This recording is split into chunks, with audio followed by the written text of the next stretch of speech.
journey back in time. Tonight, we set our minds adrift on the banks of the Nile to a moment when the world was young and kings sought eternity.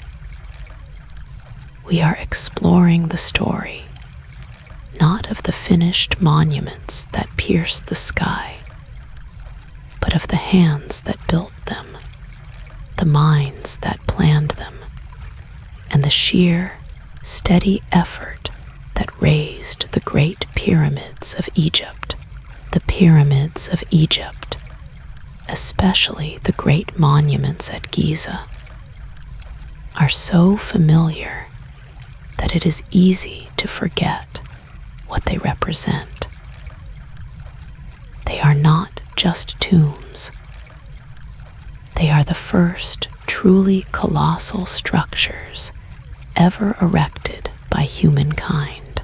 They are the physical manifestation of a nation's power, a king's divinity, and a profound belief in an afterlife that required a permanent, indestructible home for the soul.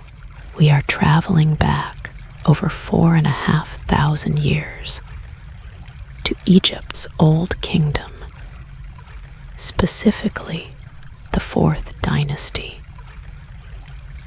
This was a time of immense centralization, resource control, and organizational genius. The construction of a single pyramid, like the Great Pyramid of Khufu, was the largest state project of the ancient world, a logistical undertaking that would challenge even modern nations. Over the next 2 hours, we will explore this story not as a mystery, but as a process. We will move from the earliest royal tombs to the experiments that perfected the form. We will walk through the quarries, visit the workers' villages, and trace the path of the giant stones from the earth to their final resting place, high against the Egyptian sky. This is the story of how human ingenuity, belief, and organization built eternity. So, find a comfortable position. Close your eyes or keep them gently open. Let your breathing slow.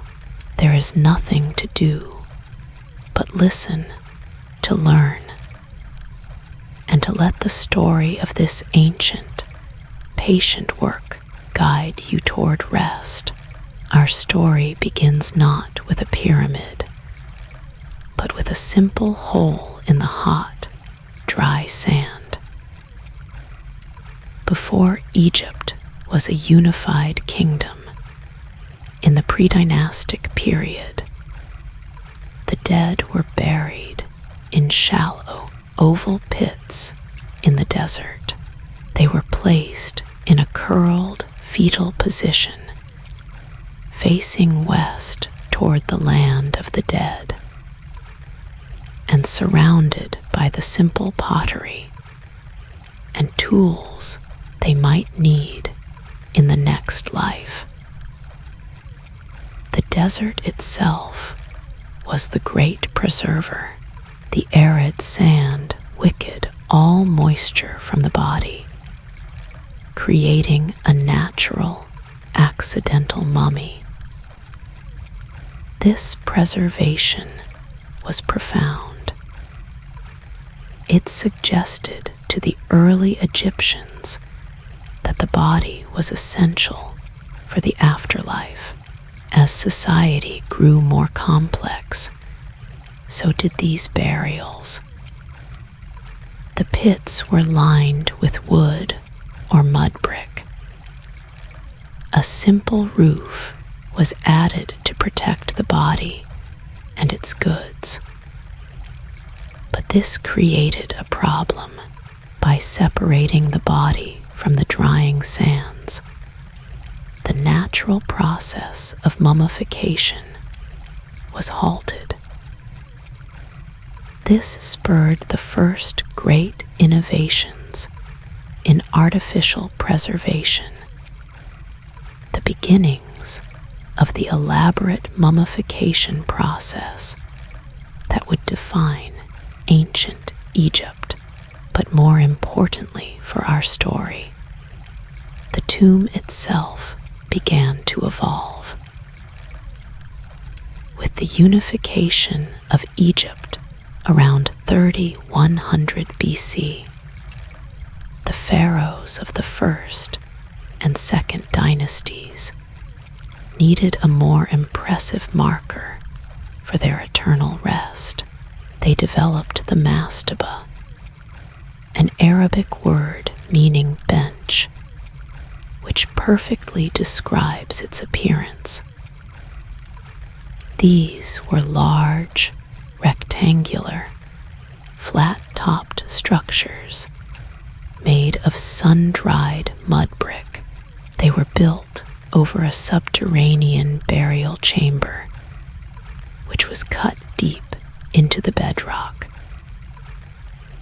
A typical mastaba might have a simple exterior, sometimes with a palace facade pattern of recessed niches, imitating the walls of the king's own home. Inside, at ground level, the mastaba was not a solid block. It was a warren of small storage chambers.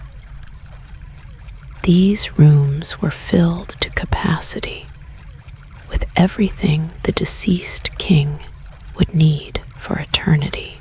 There were jars of wine and oil, chests of linen, furniture, weapons, and even food. The sheer volume of these goods was staggering, representing the accumulated wealth of the kingdom's ruler. Below ground, a deep shaft led to the burial chamber itself, where the king's body lay, now more carefully preserved and placed within a simple wooden coffin. After the burial, this shaft was filled with rubble and sealed, hopefully forever. A key feature of the mastaba was a small, sealed room called the serdab. This room had only a tiny slot, or two small holes opening out to an adjacent chapel. Inside the serdab was a statue of the deceased. This was a magical insurance policy. The Egyptians believed a person had several spiritual components. One was the Ba, a human-headed bird that could fly between the tomb and the world of the living. Another was the Ka, the vital life force or spiritual double, which remained in the tomb and needed sustenance. The offerings of food and drink left in the chapel would magically feed the Ka. If the body itself were to be destroyed, the Ka could inhabit this statue, the serdab, ensuring its survival. These mastabas were not isolated. They were grouped together in great necropolises, cities of the dead, most famously at Abydos and Saqqara. They represented a monumental investment, but they were still fundamentally earthbound. They were built of mud brick, a material of the earth, and they sat low against the desert horizon. They were impressive, but they did not yet reach for the stars. They were a house for eternity, but not yet a ladder to the heavens. This crucial leap, this first true step toward the pyramid, would require a mind of singular genius and a king willing to shatter all tradition. That king was Djoser, and the mind belonged to his vizier, Imhotep. The transition from the mud brick bench to a towering monument of stone was not just a change in scale. It was a revolution in ideology. The mastaba was a final resting place. The pyramid would become a machine for resurrection, a tool for ascending to the heavens and joining the gods. The first step in this evolution would take place at Saqqara, the vast necropolis overlooking the ancient capital of Memphis, and it would change the skyline of Egypt and the world forever. It was an experiment, a grand and daring improvisation in stone. The Third Dynasty, beginning around 2686 BC, marks the true beginning of the Old Kingdom, the first great age of Egyptian civilization. The pharaoh was no longer just a king. He was a living god, the earthly incarnation of the god Horus. Such a divine figure required a tomb of unprecedented scale, and just as importantly, unprecedented material. The mud brick of the mastabas was impermanent. It crumbled. It could be washed away. Stone, however, was eternal. Enter the pharaoh Djoser and his remarkable vizier Imhotep. Imhotep was a true polymath, a high priest, a scribe, a physician, and most critically, an architect. He was, in effect, the first scientist and engineer known to history by name. When tasked with building Djoser's eternal home, Imhotep began with a plan that was already ambitious, a massive, square mastaba built not of mud brick, but of dressed limestone blocks. This itself was a revolution. It was to be the first large-scale building in the world constructed entirely of stone.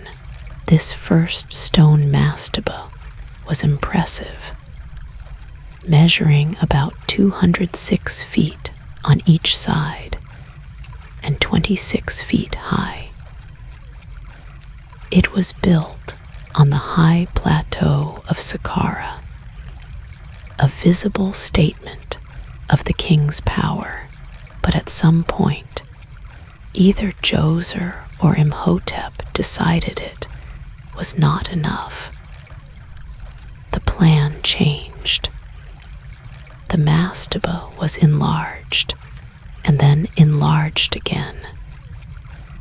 And then the true true moment of genius occurred. Instead of just making the base wider, they decided to build upward. Imhotep built a second, smaller mastaba directly on top of the first, then a third on top of that, and a fourth, a fifth, and a sixth. The final structure was a ziggurat-like monument of 6 steps, rising to a height of just over 200 feet. It was the tallest building of its time, a man-made mountain of stone that dominated the landscape. This was the Step Pyramid. It was not a true, smooth-sided pyramid, but something new and profound. A stairway to the heavens. The steps were seen as a literal means for the pharaoh's soul to ascend and join the circumpolar stars, the imperishable ones that never set. The construction itself was a massive exercise in learning. Imhotep and his builders were inventing stone masonry as they went. The blocks they used were small, almost like bricks of stone, easier to handle and stack. They had not yet mastered the use of the massive, multi-ton blocks that would define Giza. The pyramid was built in stages, with clear accretion layers visible, showing how the design evolved during construction. But the pyramid was not a standalone structure. Imhotep designed an entire mortuary complex, a vast 37-acre enclosure surrounded by a 34-foot high limestone wall. This wall was not blank. It was carved with the same palace facade motif as the early mastabas, a symbolic representation of the king's royal palace. To enter, one passed through a single, narrow colonnaded hallway, the first of its kind, with 40 tall, ribbed columns carved to look like bundles of papyrus reeds. Another translation of organic, impermanent materials into eternal stone. Inside the enclosure was a miniature city for the king's afterlife. To the south was a great court, and at its southern end, a south tomb that mirrored the burial chamber under the pyramid. Its purpose is debated. Perhaps it was for the king's Ka, or perhaps it was a symbolic tomb for his role as king of Upper Egypt. Most fascinating was the Hebsed court. The Hebsed was a festival of rejuvenation for the king, typically celebrated after 30 years of rule. Imhotep built a permanent stone model of the festival court, complete with dummy chapels and markers for the king to run a ritual race, ensuring he could perform this ceremony for all eternity, forever renewing his power. Beneath the the pyramid itself was a labyrinth. A central shaft, 92 feet deep, led to the burial chamber, which was lined with Aswan granite. Surrounding this were miles of tunnels and galleries. Some were storage rooms, filled with an estimated 40,000 stone vessels, many inherited from previous dynasties. Other galleries were decorated with beautiful blue faience tiles, imitating the reed mat hangings of the king's palace, and featuring carved reliefs of the king himself. The complexity of this subterranean world was as impressive as the pyramid above it. The step pyramid complex was a profound statement. It was a machine for eternity, a stone model of the cosmos and the royal palace, designed to serve the king forever.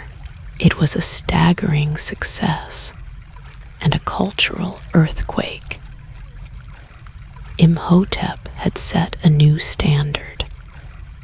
From this moment on, a pharaoh's tomb had to be a pyramid. But the form was not yet perfect. The next stage of evolution would involve a new dynasty, and one of the most persistent builders in Egyptian history. The Fourth Dynasty, which began around 2613 BC, is synonymous with the pyramid, and the father of this dynasty, Pharaoh Sneferu, was the greatest pyramid builder of them all. He reigned for at least 24 years, and in that time he commissioned not one, but 3 massive pyramids, and possibly a fourth. His reign was a period of intense architectural experimentation, a relentless quest to move from Imhotep's staircase to a perfect, smooth-sided, geometrically true pyramid. Sneferu's first project was at Meidum, south of Saqqara. Here, he took over an existing large step pyramid, possibly begun by his predecessor. He set out to transform it. His architects planned to fill in the steps with stone, and then cover the entire structure with a smooth outer casing, creating the first true pyramid. The project was ambitious, but it appears to have ended in failure. The outer casing stones were laid on a foundation of sand rather than bedrock, and the angle of the slope, about 54 degrees, was very steep. Archaeological evidence suggests that the outer casing of the Meidum pyramid collapsed, possibly even during construction. The ruins we see today are of the inner step pyramid core, rising from a mountain of rubble from its own collapsed casing. It stands as a stark, ruined tower, a monument to a brilliant failure.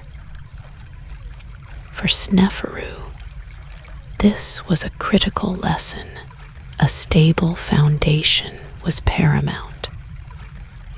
and the angle of incline was a structural problem that had not yet been solved. Undeterred, Sneferu moved his royal necropolis north to Dashur. Here, he began his second Great Pyramid, a structure we now call the Bent Pyramid. This time, his builders started on a solid rock foundation. They again chose a steep angle of 54 degrees. The pyramid rose with this steep, elegant slope for over 150 feet. And then, abruptly, the plan changed. Cracks began to appear in the inner chambers. The immense weight of the stone, pressing down at such a steep angle, was causing structural instability. The builders raced to add a reinforcing girdle to the base and filled the internal chambers with plaster and stone to stabilize them. But the core problem remained. The angle was too steep to support the final planned height. So, halfway up, they radically altered the angle to a much safer, gentler 43 degrees. The result is the unique and beautiful bent pyramid, the only one of its kind to retain so much of its original polished casing. It clearly shows this dramatic change in angle, a visible record of a mid-construction crisis and a brilliant engineering compromise. Sneferu now had two massive pyramids, one collapsed and one visibly compromised. But he was closer. He had learned the limits of stone and gravity. Still not satisfied, Sneferu, now late in his reign, began his third and final monument, the Red Pyramid, just a short distance north of the Bent Pyramid. This time, his architects took no chances. They began with the lessons they had learned. The pyramid was built from the ground up with a stable, gentle angle of 43 degrees that they had been forced to adopt halfway up the Bent Pyramid. The Red Pyramid was a triumph. It is the first successful, smooth-sided, true pyramid ever completed. It is a massive structure, nearly as large at its base as the Great Pyramid of Khufu. Its name comes from the reddish hue of the local limestone core blocks, which are visible today, though it was originally cased in fine white Tura limestone. Inside, its chambers demonstrate a growing mastery of stone to relieve the immense weight. The builders used corbelled ceilings, where each successive layer of stone in the roof juts slightly inward, creating a stepped, pointed vault. By the end of his reign, Sneferu had built 3 colossal pyramids. He had moved more stone, over 300 million cubic feet, than any other pharaoh in history, including his son, Khufu. He had, through trial, error, and immense persistence, solved the engineering problems of the true pyramid. He had perfected the form. He had provided the blueprint. All that was left was for his son to take that blueprint and execute it on a scale that would stagger the world for the next 4,500 years. The stage was now set for the grandest project of them all. On the Giza Plateau, when Sneferu's son, Khufu, ascended to the throne around 2589 BC, he inherited a kingdom that was stable, prosperous, and in possession of an unparalleled mastery of stone construction.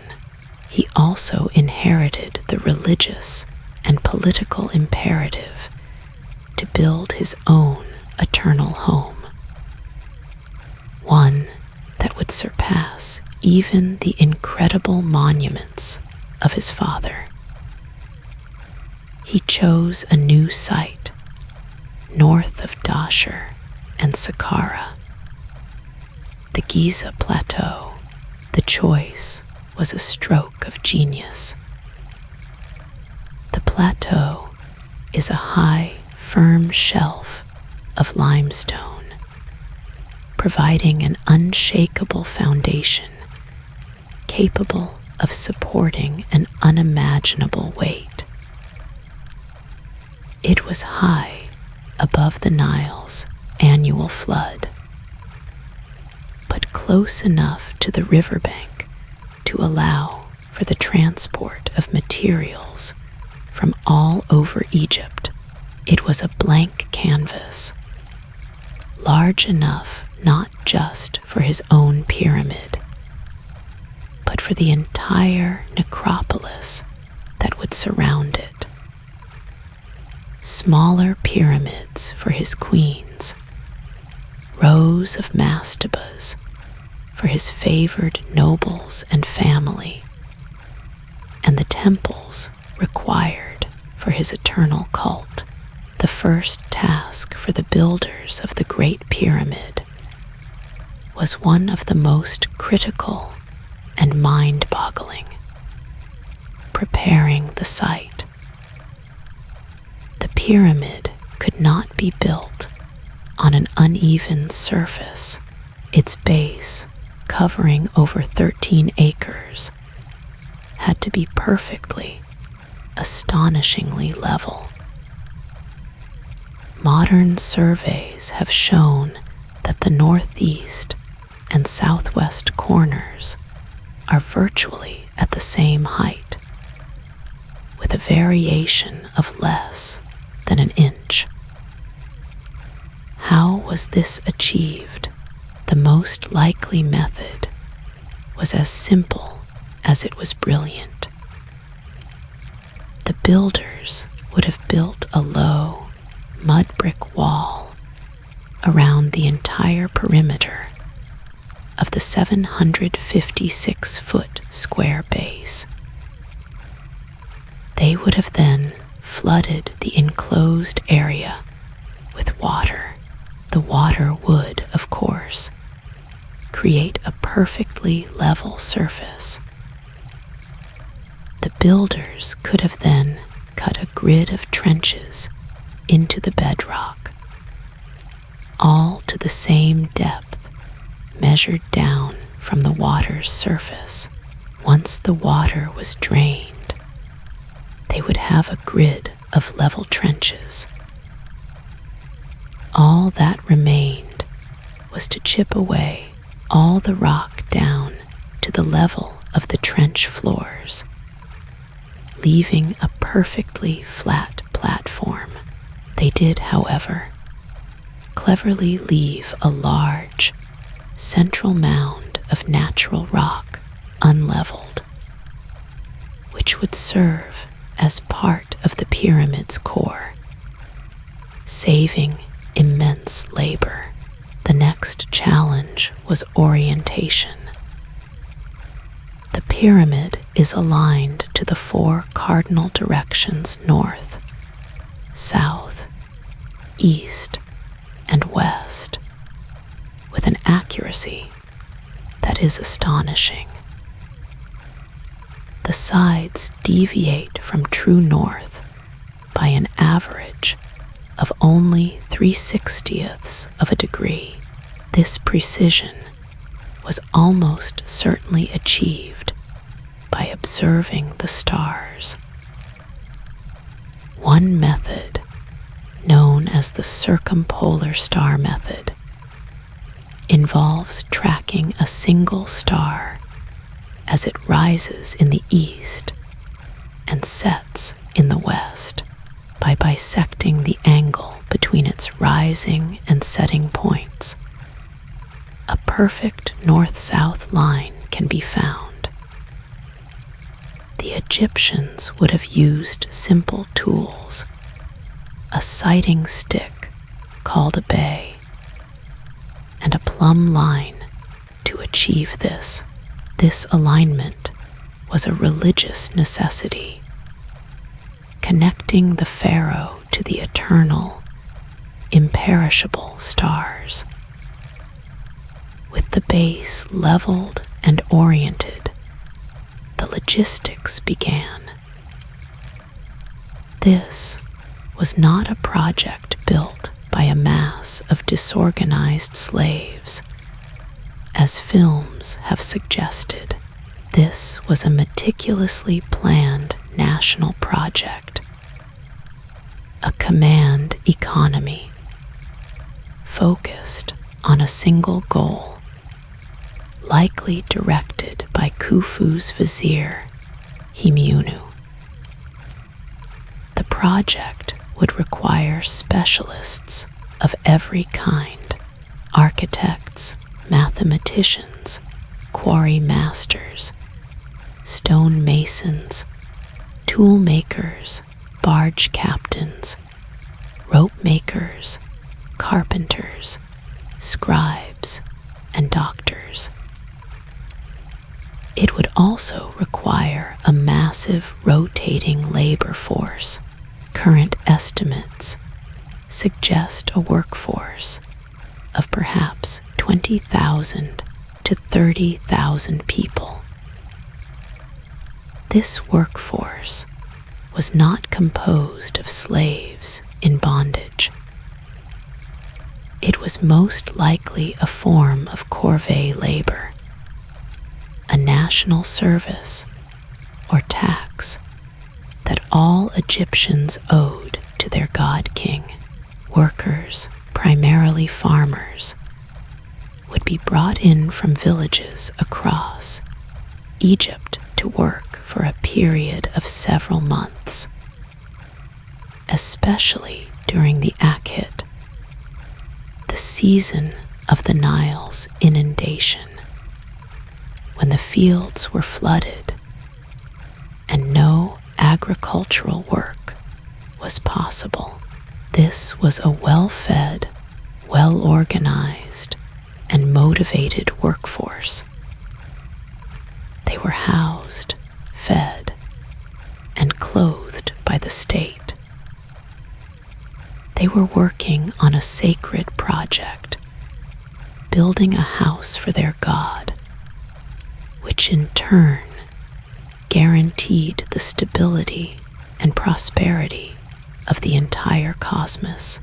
They were organized into gangs and divisions, with names like the Friends of Khufu or the Drunkards of Menkora. This fostered a sense of teamwork and competition.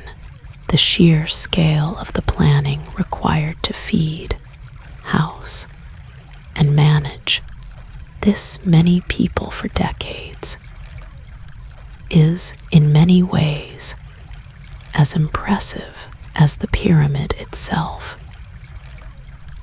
For decades, the lives of the pyramid builders were a mystery, overshadowed by the myth of slave labor. But in the 1990s, archaeologist Mark Lehner uncovered the ruins of a massive, planned settlement just southeast of the Giza Plateau. This was not a slave camp.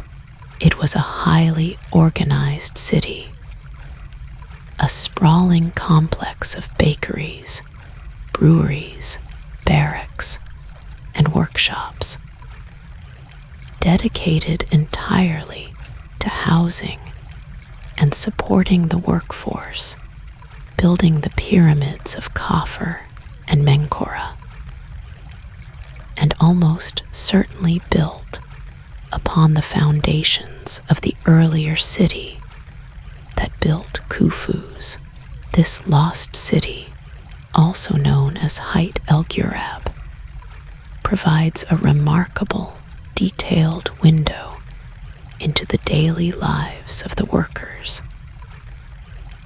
The city was divided into two main parts. In one area, there were long, gallery-like structures. These were essentially barracks, capable of housing thousands of temporary, rotating workers. These were the corvée laborers, the farmers and villagers who came for their season of national service. The sleeping quarters were simple, with raised platforms for beds, but they were organized and clean. The other part of the city was a more established town, with rectangular, house-like structures laid out on a grid. This is where the permanent, skilled artisans lived with their families. These were the master masons, the scribes, the tool makers, and the administrators who oversaw the project year-round. This separation shows a clear social hierarchy within the workforce. A permanent, skilled class and a larger, rotating, unskilled or semi-skilled class. The most astonishing discovery was the industrial-scale food production. Archaeologists uncovered enormous bakeries with rows of large, bell-shaped pots used for baking vast quantities of bread, the staple of the Egyptian diet. They found industrial-sized breweries, as beer was the other great staple. It was thick, nutritious, and safer to drink than water. But the workers were not just living on bread and beer. Excavations of the city's middens, or trash heaps, revealed a truly staggering amount of animal bones. The bones showed that the workers were eating enormous quantities of beef, mostly from young, prime-aged cattle. This was the best meat, usually reserved for the elite. They also ate abundant sheep, goat, and fish from the Nile. This high-protein diet was not the fare of slaves. It was the fuel for a high-energy, physically demanding job. These workers were well-fed, perhaps better fed than they would have been in their home villages. This was a state-funded project, and the state understood that a well-fed workforce was a productive one. A worker's day would have been long and structured. They would rise before dawn, eat a breakfast of bread and beer, and then be organized into their gangs. They would walk to the construction site or the quarries on the plateau. A short distance away, the work itself was arduous, rhythmic, and relentless. It was a cycle of quarrying, hauling, and setting stones. Scribes would be everywhere, recording everything. The number of blocks moved, the amount of food consumed, the number of copper chisels blunted and sent for ray sharpening. The work was also dangerous. A separate cemetery found near the city contains the bodies of workers.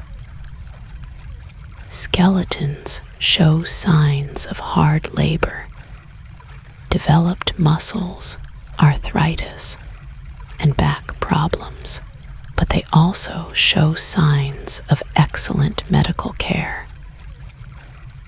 There are bones that were cleanly amputated, limbs that were set in splints and healed properly, and even evidence of successful brain surgery. These workers were not disposable.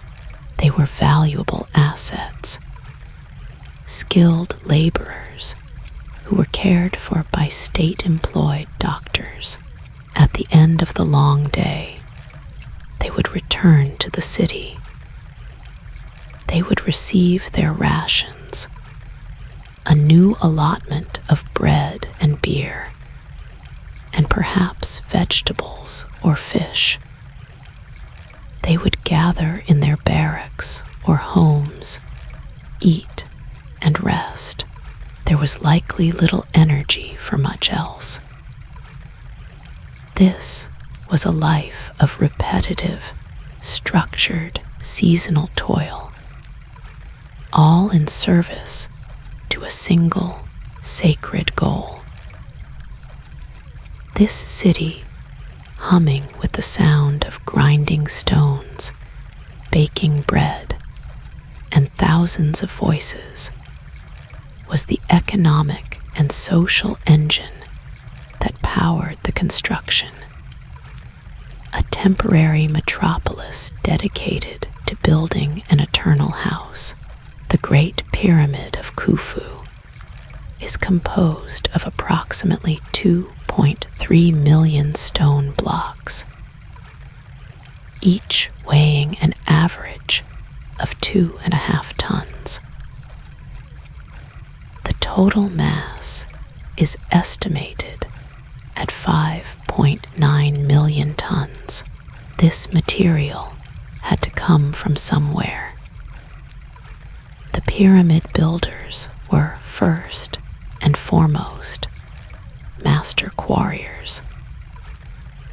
They sourced their stone from 3 distinct locations, each chosen for a specific purpose. The vast majority of the pyramid, its inner core, was quarried directly from the Giza plateau itself. The same limestone bedrock that provided the stable foundation was also the primary building material. This was a massive logistical advantage. The main quarry was located just south of the pyramid. You can still see the huge, scooped-out area today. By quarrying the stone on site, The builders minimized the most difficult part of the process, transport. The blocks only had to be moved a few hundred yards to the base of the pyramid. The process of cutting these blocks was a marvel of simple, effective technology.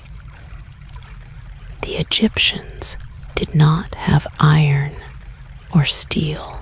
Their primary tools were made of copper, which is a relatively soft metal, and stone. For cutting the limestone, they used copper chisels. These chisels would be driven into the rock with heavy wooden mallets. However, the copper blades would blunt quickly against the stone and would need to be constantly collected, taken to on-site forges, remelted, and recast into new, sharp tools. A massive support industry of metallurgists and smiths was essential to the quarry's operation. For harder stones or for rougher work, they used dolerite. Dolerite is an extremely hard, dense, igneous rock. They fashioned it into large, heavy pounders. Workers would relentlessly bash the rock, essentially pulverizing the limestone in a line to create a trench. To free a block, they would cut these deep trenches on all sides, and then, critically, underneath. Workers would have to lie on their backs in the narrow space, hammering away at the rock above them to free the block's bottom face. Another ingenious method involved wooden wedges. Workers would cut small slots into the rock, hammer in dry wooden wedges, and then pour water over them. The wood would absorb the water and expand with incredible force, a force strong enough to crack the limestone along a precise line. This combination of pounding, chiseling, and splitting allowed them to extract thousands of blocks with remarkable uniformity. The second key material was the fine, white limestone used for the outer casing. This was the stone that would make the pyramid gleam white in the sun. This high-quality limestone came from Tura, on the opposite eastern bank of the Nile. The quarries at Tura were subterranean. They were deep caves and galleries cut into the cliffs. This was more difficult and dangerous work, done in dim, cramped conditions, but it protected the pristine white stone from the elements. Once extracted, these blocks were carefully dressed and then loaded onto barges to be ferried across the Nile to the Giza harbor. The third and most precious stone was granite. This incredibly hard, beautiful rock, often speckled with pink and black, was reserved for the most important structural and spiritual parts of the pyramid. The king's burial chamber, the massive sarcophagus and the huge beams that formed the roof of the chamber. This granite came from Aswan, over 500 miles to the south. Quarrying granite was a different challenge entirely. Copper chisels were useless. The only way to work it was with dolerite pounders. Teams of workers would bash the granite surface for days, weeks, and months, slowly chipping away a trench around a massive block. They would also use the heat and cold method, lighting fires on the rock and then dousing it with cold water to create thermal shock and crack it. The extraction of a single 50-ton granite beam for the king's chamber was a monumental project in itself. Once freed, these giant monoliths were loaded onto immense barges and floated hundreds of miles down the Nile, a journey that could only be made during the peak of the annual flood, when the water was highest. The quarries were places of intense, rhythmic, and repetitive labor. The air would be thick with limestone dust. The constant thud of dolerite against stone, the tink-tink-tink of copper chisels, and the shouts of the foreman. It was a place of organized deconstruction, the first crucial step in the process of building eternity. Once, a 2.5-ton block of limestone was freed from the Giza quarry, or a 50-ton block of granite arrived from Aswan. The next great challenge began: how to move it. The Egyptians did not have the wheel for transport. It was used only for smaller applications, like potter's wheels, and perhaps some small toys.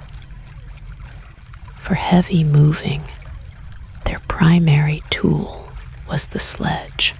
Archaeological finds and tomb paintings show these sledges clearly. They were built from massive, tough timbers, with two long runners curved up at the front. The block of stone would be levered onto the sledge and then securely lashed in place with thick ropes made from papyrus or palm fiber. A large team of men would then pull the sledge using long tow ropes. Moving a multi-ton block on a sledge across dry sand would be nearly impossible. The friction would be immense. The Egyptians discovered a simple and ingenious solution. A famous painting from the later Middle Kingdom tomb of Jehutihotep shows a colossal statue being moved on a sledge. In front of the sledge stands a man, pouring liquid from a jar onto the sand. For years, this was thought to be a purely ritual gesture. But experiments have shown that a small amount of water poured onto sand binds it together, making it firm and reducing the friction by as much as 50%. Too much water would turn it to mud, and too little would do nothing, but just the right amount made the sand a viable transport surface. So, teams of workers would haul the sledges, while others cleared the path ahead, and a few men carefully poured the precise amount of water onto the sand, just in front of the moving runners. It was a slow, coordinated, and powerful procession. They built causeways and ramps, paved with mud brick and wooden beams, to create smooth, solid roads from the quarries to the pyramid. The transport of the fine Tura limestone and the Aswan granite was a different logistical problem. This required water transport on a massive scale. The ancient Egyptians were master boat builders and navigators of the Nile. During the annual inundation, the flood season, the Nile's waters rose and spread out, covering the floodplain. This was the perfect time for transport. The high water meant the heavy barges could float much closer to the Giza Plateau.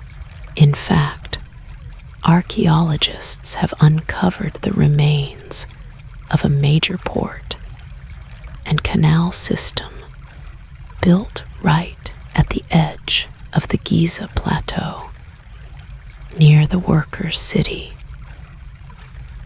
This harbor would have been a bustling center of activity. Massive, specially constructed barges, built from cedar wood imported from Lebanon, would arrive from Tura and Aswan. They would be carefully maneuvered into the harbor. The process of loading and unloading these multi-ton blocks from boat to land would have been one of the most delicate and dangerous parts of the entire operation, requiring massive wooden levers, thick ropes, and incredible skill. The discovery of the mariner's waterway inscription at Aswan details an expedition to bring back a sarcophagus and granite blocks. It speaks of canals being dug to allow the barges to pass. This confirms that the Egyptians actively engineered their waterways to support these massive projects. The entire construction was therefore tied to the rhythm of Egypt itself. The Akhit, or flood season, was for transport. Barges brought the stone from afar, and the farmers, whose fields were underwater, arrived to provide the labor. The rest of the year, the on-site quarrying and the slow, steady work of raising the pyramid continued.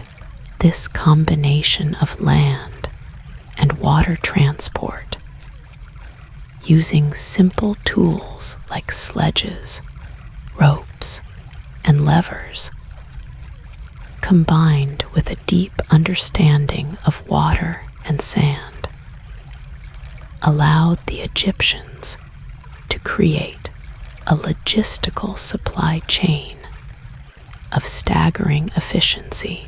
It was this mastery of the simple and the natural that made the seemingly impossible construction a reality.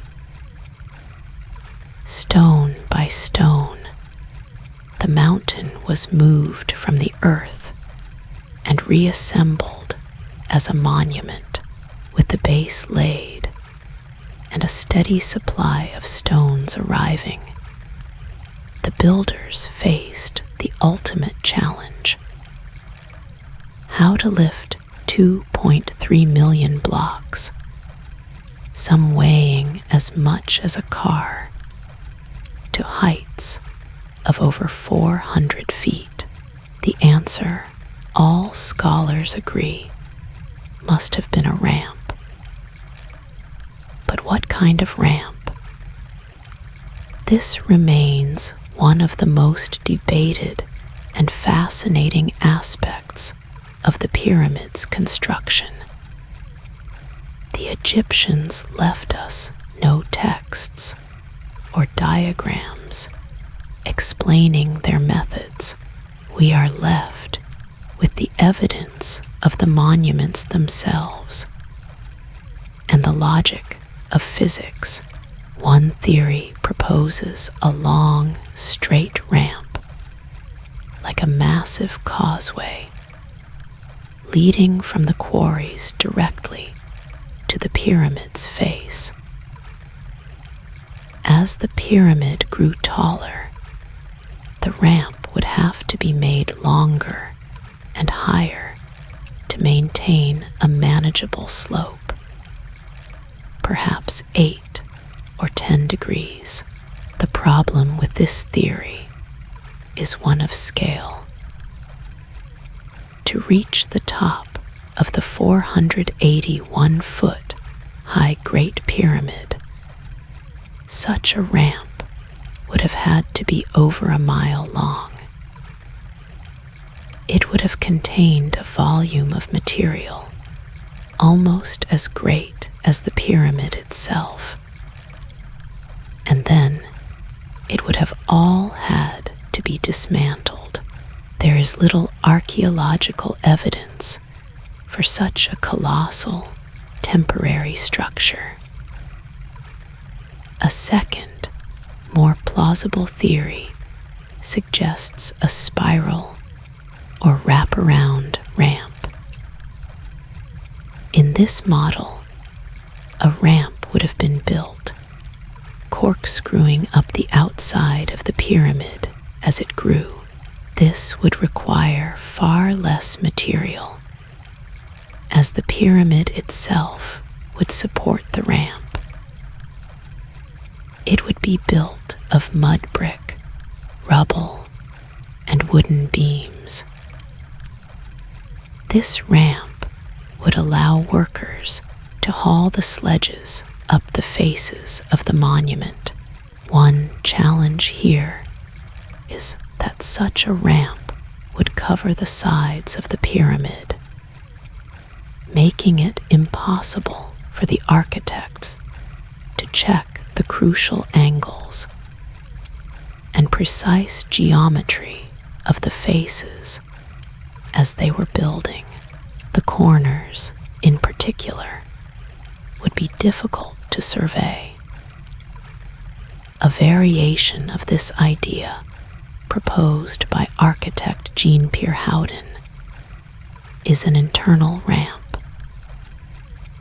This theory suggests that after building the base with a short, straight external ramp, the builders constructed a spiral ramp inside the pyramid's outer core, about 10 to 15 feet from the exterior face. This internal tunnel, with a gentle slope, would have allowed the blocks to be hauled up from the inside, leaving the exterior faces and corners completely clear for surveying. This theory elegantly explains some anomalies, like a small notch high up on the pyramid's corner, which Houdin suggests was a special corner station for turning the blocks. while not universally accepted, it is a brilliant example of modern thinking applied to the ancient problem. A more recent discovery at an alabaster quarry at Hatnub, contemporary with the Giza pyramids, shows a very steep ramp with staircases on either side and post holes for a system of pulleys and ropes. This suggests that, for steep slopes, the Egyptians used a combination of manpower and mechanical advantage, with teams on the stairs pulling ropes to help haul a sledge up a central, steep track. It's possible a similar system was used in a more complex ramp system at Giza. Whatever its exact form, the ramp was the artery of the project. Up this ramp, teams of men would haul the sledges. It was a slow, grueling, and repetitive process. A single block might take hours to pull from the base to the working level. At the top, the working surface would be a flat platform, the next layer of the pyramid. Here, another set of skilled workers, the stone setters, would take over. Using large wooden levers, they would meticulously maneuver the 2.5-ton block into its precise position. They used a mortar, but it wasn't a binding mortar like modern cement. It was a gypsum-based mortar used primarily as a lubricant, allowing the workers to slide the heavy block into a perfect, tight fit against its neighbors. The precision was such that, in the casing stones, a razor blade often cannot be inserted between the joints. This was the daily rhythm of construction. The haulers bringing the blocks up the ramp, and the setters meticulously placing them, layer by layer. It was a process that continued for 2 decades, a testament to patience and an almost unimaginable human effort. Each stone was a small step, and 2.3 million small steps, laid one after another, created a mountain. As the pyramid reached its final dizzying height, the last stone to be placed was the pyramidion, or capstone. This was a single pyramid-shaped stone that sat at the very apex. It was often made of a hard, beautiful stone like granite or basalt. It was then, according to texts, often covered in gold or electrum, a mixture of gold and silver. This capstone would have caught the first and last rays of the sun, gleaming like a star above the desert. The placement of the pyramidion would have been a moment of immense religious and ceremonial importance. The moment the pyramid was finally complete and activated with the pyramidion in place, the work was not finished. The pyramid at this stage was a stepped core. The fine, white Tura limestone casing stones were then set in place from the top down. As the external ramp was slowly dismantled, workers would stand on the layer below, meticulously dressing and polishing the casing stones of the layer above them, creating the smooth, dazzling 51-degree angled face. When finished, the Great Pyramid would not have looked like the rough, tan-colored structure we see today. It would have been a sheer, blindingly white, polished monument, reflecting the desert sun. The pyramid itself was just the centerpiece of a larger complex. At its base on the eastern side was the mortuary temple. This is where priests would perform the daily rituals and leave offerings of food and drink for the dead king's Ka for centuries to come.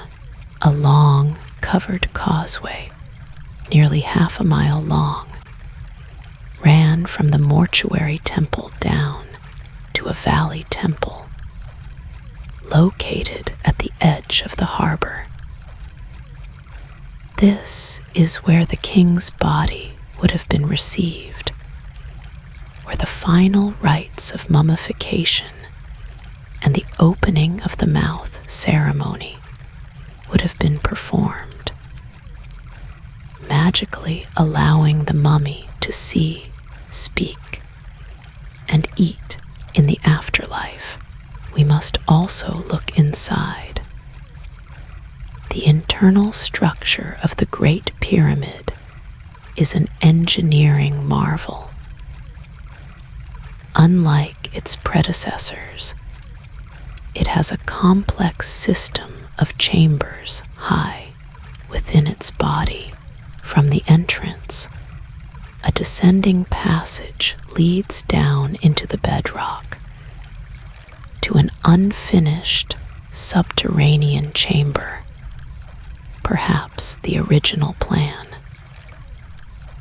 But a new passage, the ascending passage, was cut upward, leading to the Queen's Chamber, a misnomer in the heart of the pyramid. From there, the path continues up the Grand Gallery, a masterpiece of corbelled masonry. This long, tall, narrow corridor rises at a 26-degree angle, its walls stepping inward until they are only a few feet apart at the ceiling. At the top of this gallery, a low passage leads to the king's chamber. This room is a perfect box of red Aswan granite. Inside sits the king's sarcophagus, a single, massive block of granite hollowed out. It must have been placed in the chamber during construction, as it is too large to have been moved through the passages. Above the king's chamber's flat roof, builders constructed 5 relieving chambers, a series of massive granite beams separated by small spaces, designed to divert the crushing weight of the pyramid away from the chamber's ceiling. Khufu's son, Khafre, built the second pyramid at Giza, slightly smaller, but on higher ground, making it appear just as tall. His is the pyramid that still retains some of its smooth casing stones at the very top. He also built the Valley Temple and is credited with the Great Sphinx, which guards the entire complex. Khufu's grandson Menkora built the third and smallest of the Giza pyramids. Though smaller, it was partially cased in expensive Aswan granite. After Menkora, the era of truly colossal pyramids ended.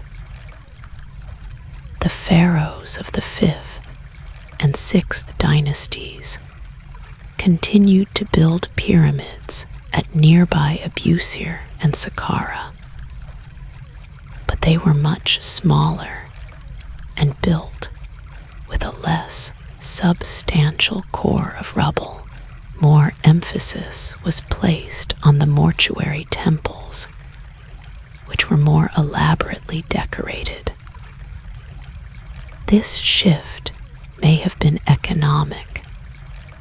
The Giza projects were an incredible drain on resources, or it may have been religious, with the cult of the sun god Ra and his temples becoming more important than the pharaoh's personal monument. The Old Kingdom, the great age of the pyramid builders, slowly wound down, leaving its silent, giant mountains as its eternal legacy. Tonight, we have journeyed from a simple pit in the sand to the most colossal monument of the ancient world.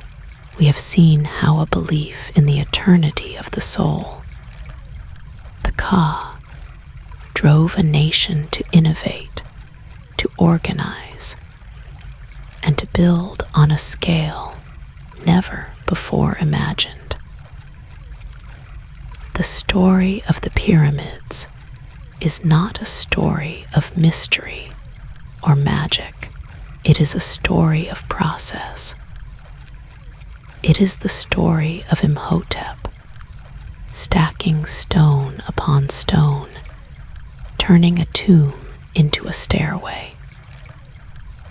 It is the story of Sneferu, failing at Medum, compromising at Dashur, and finally succeeding with the Red Pyramid, all through patient, persistent experimentation.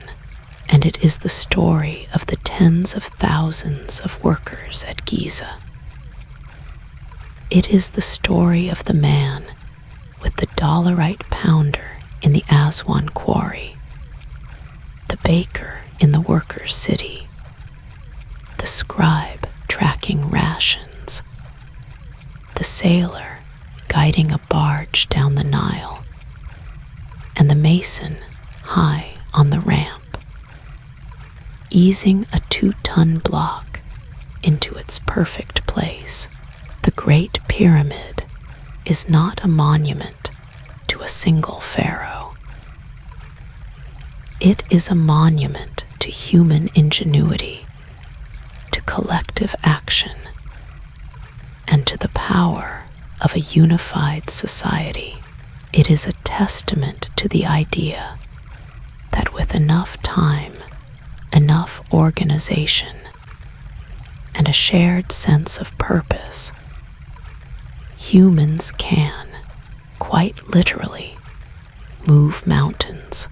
It stands as a silent record of generations of labor, a physical archive of focused, repetitive, and patient work. Each of the 2.3 million stones is a testament to a day's effort, a single step in a 20-year journey.